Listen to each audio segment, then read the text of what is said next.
Understanding Sabarimala.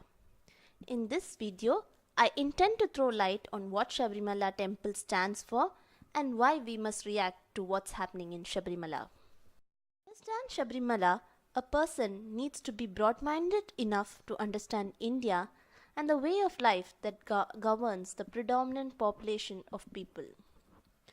Most of the people here abide by the sanathana dharma. The Sanatana Dharma, or the rules that govern Hinduism, literally means the ideal, eternal, and natural way of life. One of its core principles is Tattvamasi, which literally means that is you. This expands to that you exist in everything in the universe and the universe exists within you. This is the main reason Indians have always been so tolerant. Here everything is treated as a form of God. Nature, plants, animals, fellow human beings, everything. Every philosophy of God is also accepted. Idol, formless, male, female, and even no God is an accepted philosophy. The Hindu Dharma, though it believes in one ultimate God, the supreme consciousness, there are several ways to reach this ultimate spiritual level. As the human mind varies from one person to other, the similar way, each individual identifies with the Paramatma in a different way. Hence, even though the ultimate truth is one, each devotee perceives his Lord in a different way. Tolerance, respect, and empathy for everything has always been the core principles of Hinduism. Hence, our country has always been rich in wealth, culture, religions, ideas, gods, temples, languages, and so on. And this richness in turn has attracted several seekers, traders, and invaders to our country. Every ancient civilization has reference to India in their trade, and several invaders, right from the Turkish and the Britishers, have conquered India. Despite repeated plundering and mass murders, most of our traditions and cultures have surprisingly still stood the test of time, and Hinduism continues to be the oldest living religion in the world.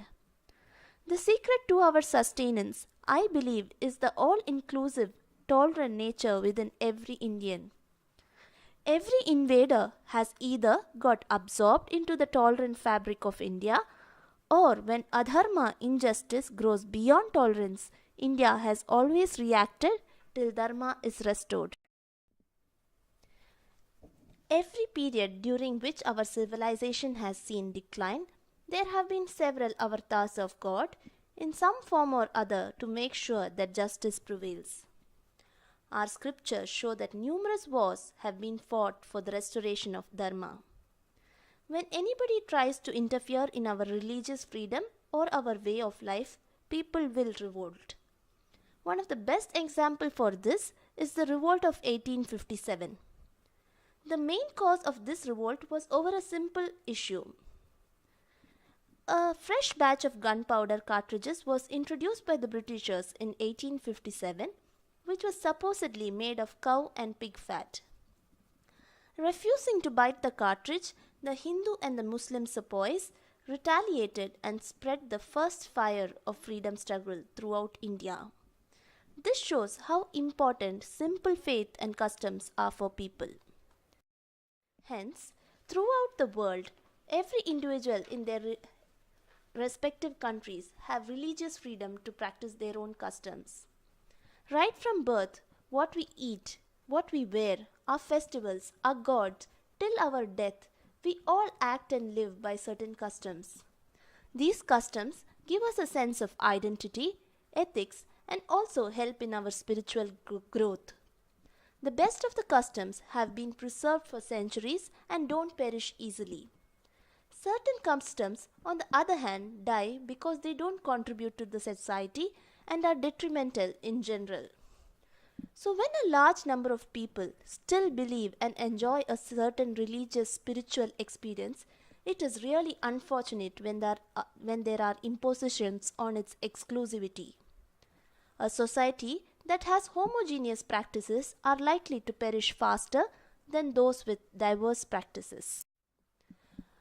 This is accepted by the world, and most institutions of the world guarantee religious freedom for its people.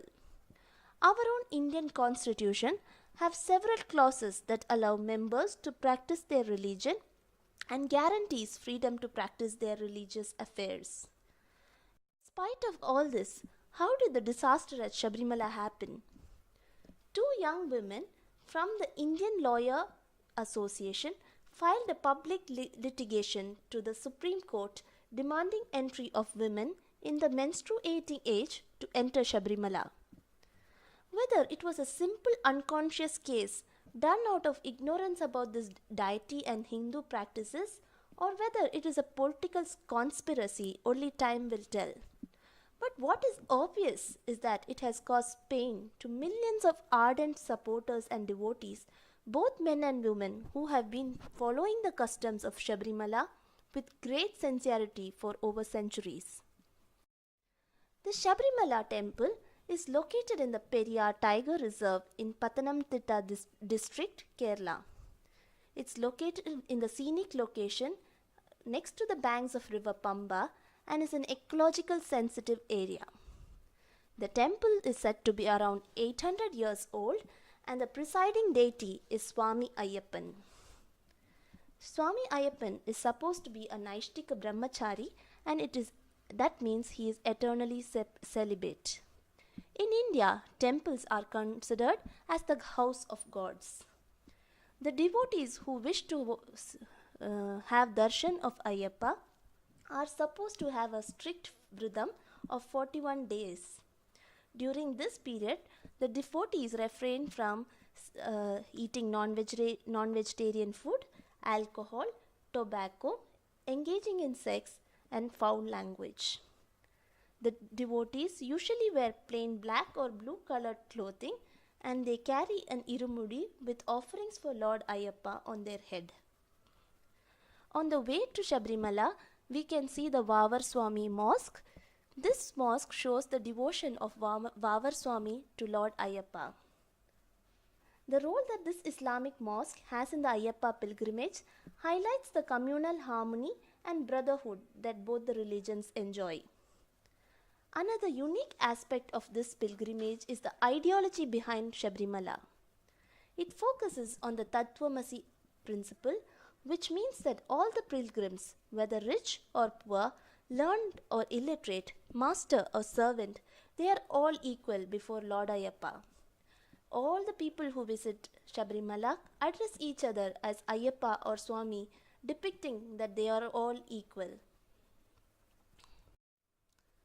There are several misconceptions associated with Sabarimala. One of the misconceptions is women used to enter few years back.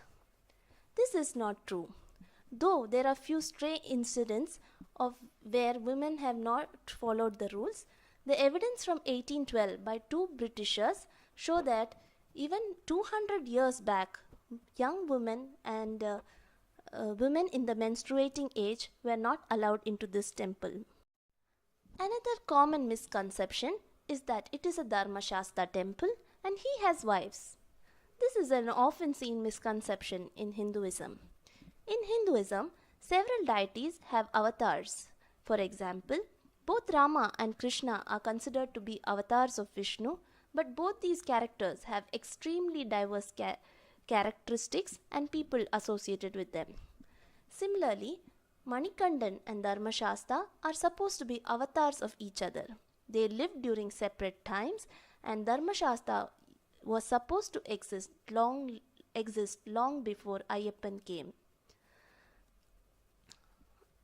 These two gods are often treated interchangeably in Kerala. In Kerala, there are around 15,000 Ayyappa Shastra temples where women are allowed to enter. This is the only temple where Lord Ayyapa takes a celibate Naishtika Brahmachari form, and that is why this temple lies in such a remote forest area in recluse, and women in the fertile age are not allowed to go. Misconception 3.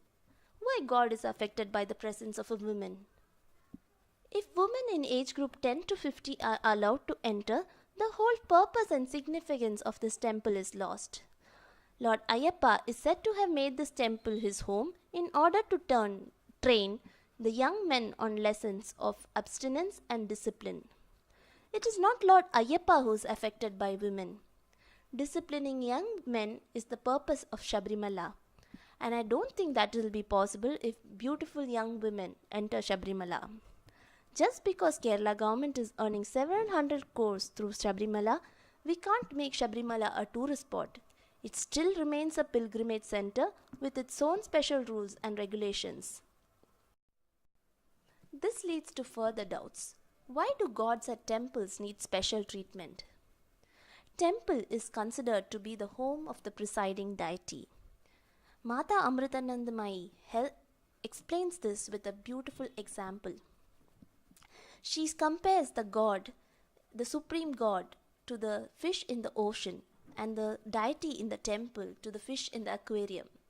The fish in the ocean do not require any special treatment for their survival.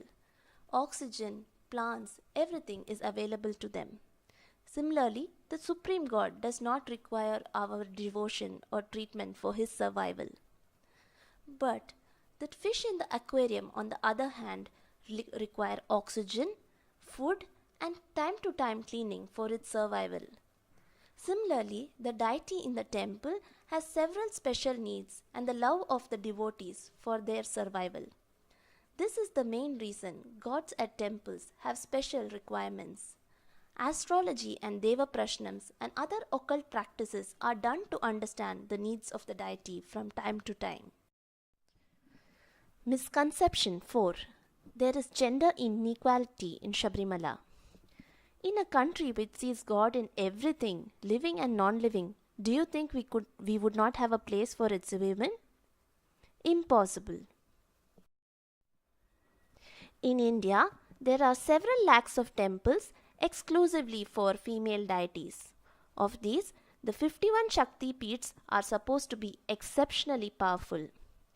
These Shakti Peeths depict the locations where the body parts of goddess Sati fell down.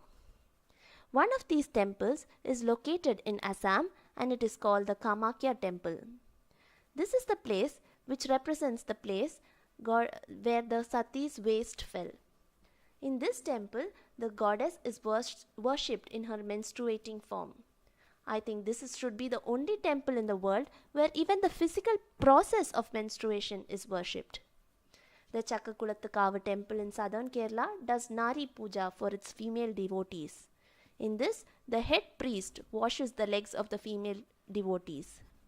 The Mannarshala Sri Nagaraja temple is known for worshipping serpent gods and they have female priests. So in no way this issue is of gender inequality. It is just that the males enjoy a special spiritual experience in Sabarimala. The women are not encouraged in this age because here the supreme dharma of females at the fertile age is motherhood. Hence, exclusivity is not exclusion. Hence, the take-home message of this video is intolerance in any form leads to anarchy.